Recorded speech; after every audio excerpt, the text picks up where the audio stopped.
because you didn't do it. But this is the guys' sports night top 5, and we're gonna go.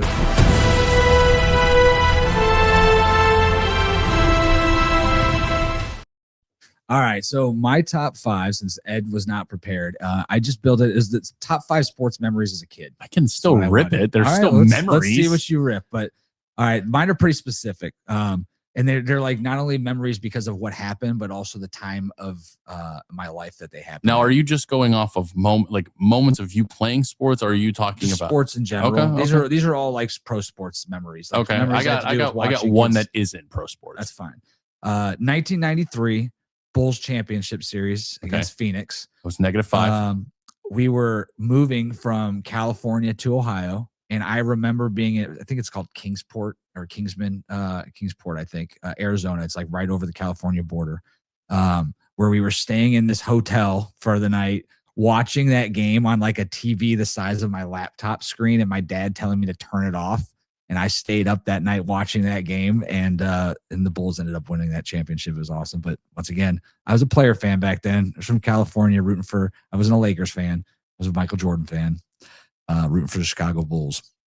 That same year is also when I became a Browns fan. So I remember the specific day and time and night. It was a Sunday night. We were actually moving into the house that became my childhood home here in Ohio.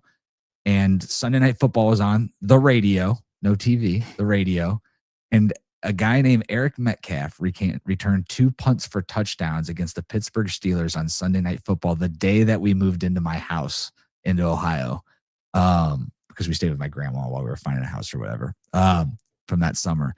But that is the night I became an Eric Metcalf fan. That's the day I became a Cleveland Browns fan. And fortunately, here I am 4 years later, and the Browns still suck. Yes, they do.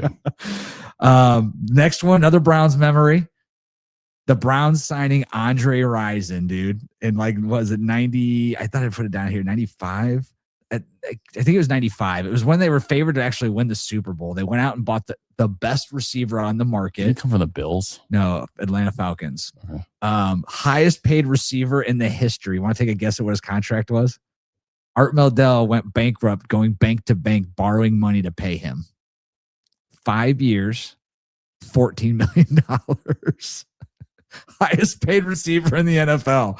Is that not insane? Like it's like I feel like I'm my dad talking about in my day, I used to get an ice cream cone for 25 cents. Back in my day, I used to be able to get a receiver for $14 million for 5 years. Now that's like a 6th round draft pick rookie deal.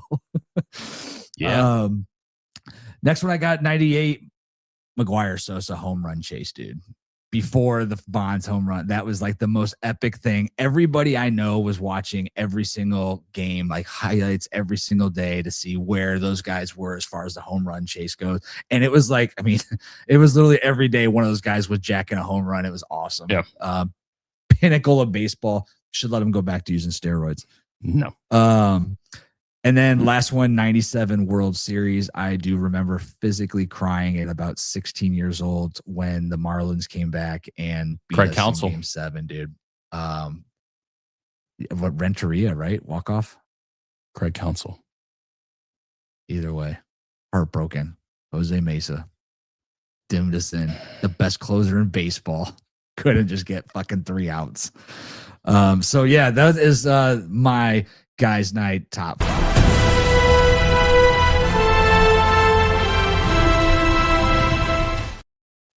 Da, da, da, da. All right, do you have a top 5? Yes, yes, I do. All right.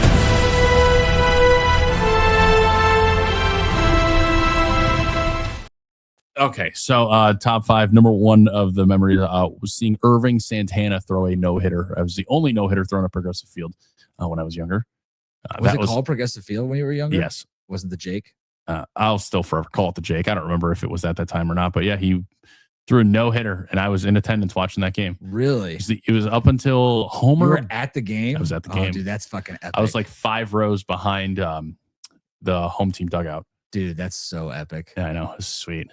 It was so saddening because I had no idea what the fuck I just witnessed. And my dad's like, you know how rare that is, right? I'm like, No. How old were you? I don't even remember. I really don't even remember, to be honest with just you. But you just remember it like you were there. Yeah, I was there. I was there at that game. That's cool. The memory that I most certainly, obviously, Rajai Davis's home run. I remember exactly where I was. It was with my father. I jumped on top of him, like screaming, "Oh my God!" I'm literally in tears, crying, thinking like, "Oh man, this is going to be great. I'm going to see this. This is awesome." And yeah, the rain out cost us the game. God, I remember where I was that day too. It was tough. It was tough. A non-game based stuff, but like before the game one time, this was at the Cavs. This was when they would, for some reason, I don't know how you were able to do this, but you're able to go on the court and the players would give you the basketballs. Like they would literally just give you like a basketball. They would like pick. Were you really young? Yeah. Yeah. It happened to my daughter once too. They before the game, they'd like pick out random kids like in line or something. Be like, hey, you want to go on the court? Yeah. That's exactly what me and my sister did. Well, I got Larry Hughes' basketball and my sister got LeBron's and I was pissed. She had no idea. She didn't even give a shit. She's like, oh, whatever. I'm like, what the fuck? I'm 7 years old. I'm like, this is bullshit. This sucks. It's my birthday. Like, give me it. She's like, no, I don't want to. I'm like, I hate you. That's so funny. She also, trauma alert here. She told my mother to get me a Wii instead of an Xbox 360 that Christmas too. Oh my God. Bastard. Who is this? Bastard of Who a sister. Who is this sister of yours? Bastard. Let me tell you. I love her. I love her. I love her. This is actually like a very, very heartfelt moment, but before my mom passed away, she was actually able to see we played like local rec basketball and we were 0-8 the entire year. We stunk. We never won a game. But every team is automatically allowed to still be in the tournament to play because I guess they only had like eight teams. So the entire day, while my mother is battling cancer, she's actually able to come and watch me play in the championship game, and we ended up winning. We went 8-0. We went 0-8 the entire season. We went 4-0 in the tournament and won. Oh, that's epic. Like she because I was a freshman playing with seniors because they had like the 17, 18, and I was in the 13, 14. They didn't have enough. They had too many 13 to 14-year-olds, but my dad, being friends with the director of our local rec center, is like, just let them play with the older kids. Let them get better. I was like, yeah, like, let me play if you guys are going to let me do that. So it was my buddy's dad who was coaching us, which was fine. So I was playing with his older brother. I was playing with their buddies too. And yeah, I went out there, made 4 points, had 4 points. And my buddies all my friends are sitting on the bench on the other side. They're like, Dad, as I made it, I just look at my mom. She's smiling. It was a good time. It was a great time. Oh, that's a great memory, on my dad's and this is my last one. On my dad's 50th birthday, they put his name up there like, happy birthday, so-and-so. Which was a cool memory because we were in the loge and everything at Progressive Field. Sweet.